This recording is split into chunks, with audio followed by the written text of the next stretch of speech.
Şəkərli diabet xəstələri öz böbrəklərini necə qorumalıdır? Salam, hörmətli izləyicilər.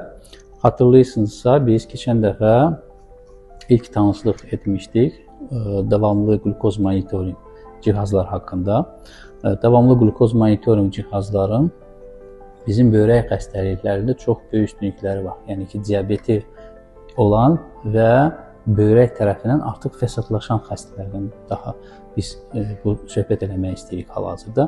Bildiyiniz kimi, şəkərli diabet ən başlanğıc fəsadlardan biri diabetik nefropatiya. Yəni ki, şəkərli diabetin böbrək tərəfindən xüsusi yumancılıqdan olan zədələnmələri baş verməklə sidikdə zülalın əmələ gəlməsi və ya kreatinin normaldan daha yüksəlməsi ilə nəticələnən bir fəsaddır.